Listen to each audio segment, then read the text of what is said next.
खूंटी जिले के सभी चर्च में गुड फ्राइडे की विशेष प्रार्थनाएं अर्पित की गई।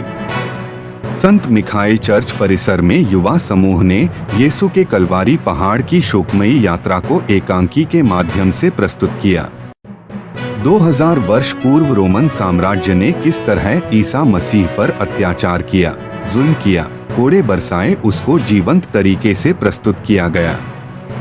बाइबल के अनुसार मसीह हमारे लिए मरण तक, हाँ क्रूस के मरण तक आज्ञाकारी बने। इसलिए ईश्वर ने उनको महान बन दिया और उनको वह नाम प्रदान किया जो सब नामों में श्रेष्ठ है। ईसा मसीह मरण संकट के असह्य कष्ट झेलने के बाद क्रूस पर सिर झुकाते और मर जाते हैं। हालांकि शुक्रवार का दिन प्रभु के मृत्यु का दिन था, लेकिन उसे गुड फ्राइडे अर्थात पुण्य शुक्रवार कहा जाता है। यहूदी धर्म में क्रूस एक बहुत ही दर्दनाक सजा का कारण था और यीशु ख्रिस्त को इसी सजा को दिया गया जो अपने को ईश्वर का बेटा मानता था, और इसीलिए भी उसको इस रूप में सजा दिया गया ताकि दूसरे लोग भी अपने को ईश्वर ना माने। और ऐसी परिस्थिति में उसको ये क्रूस उठाना पड़ा और आज का दिन विशेष हो जाता है कि उसको बहुत ही भयंकर क्रूस को ढो करके कलवारी पहाड़ तक पहुंचना पड़ता है और क्रूस पर ठोक भी दिया जाता है, यही सोच करके कि हम इसको पूर्ण रूपेण ख़त्म कर दें। लेकिन ऐसे होता है कि क्रूस पर मर तो जाते हैं, वे 7 अलग अलग शब्दों को हम लोगों को विशेष रूप से बताया गया है कि ईश्वर के सामने भी उसको ऐसे लगता था कि वो अकेले है, जैसे मेरे ईश्वर तूने मुझे क्यों त्याग दिया। ऐसे लग रहा था कि ईश्वर भी जिसको वो अपना पिता बार बार कहकर पुकारते थे वो भी उसे त्याग दिया है।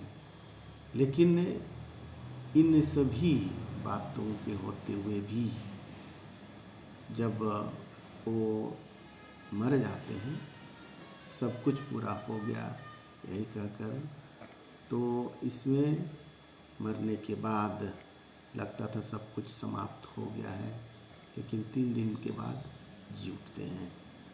तो यहाँ पर गुड फ्राइडे इसी रूप में बदल जाता है। जो सज़ा का फ्राइडे था तो सज़ा का क्रूस था, लेकिन चूंकि जी उठा तो इससे स्पष्ट है कि मरण को जीत गया और पाप मुक्ति प्राप्त हो गई हर व्यक्ति को, जिसको आदम और हवा ने शुरू में, दुनिया का शुरुआत में ही जो गलती की थी अपने घमंड के द्वारा, यीशु ख्रिस्त नए आदम बन करके जो गिरे हुए लोग थे उनको उनके पापों की मुक्ति से बचाते हैं। और इसलिए आज का ये विशेष वाक्य है, इससे बड़ा प्रेम किसी का नहीं कि कोई अपने मित्र के लिए अपना प्राण अर्पित कर दे। ये संत जोहन का अध्याय 15 का 13 में प्रभु यीशु ख्रिस्त ही खुद अपने चेलों को कहते हैं कि इससे बड़ा प्रेम किसी का नहीं हो सकता है कि कोई अपने मित्र के लिए अपना प्राण दे दे।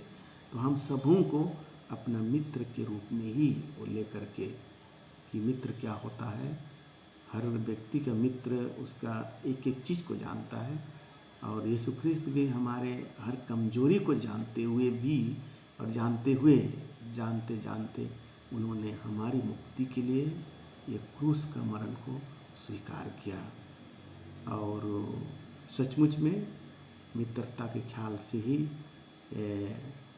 जो कमज़ोर वर्ग के हैं उन्हीं को उठाने के लिए आगे बढ़ा और एक नया राज्य शुरू हो जाता है, वो है न्याय और शांति का राज्य। इसलिए अगर वो चाहते तो हिंसा को ला सकते थे जो उनके विरोध कर रहे थे, लेकिन उसमें न्याय और शांति नहीं आती, और इसीलिए खुद को मर जाना यही सबसे बड़ी चीज़। ऐसे लग जाता है ईश्वर भी क्रूस पर मर गया, और लेकिन जिनके लिए मर रहा है उनको हिंसात्मक ढंग से हराने की कोशिश नहीं किया। ये अपने मर जाता है लेकिन हिंसा का उपयोग नहीं करता है।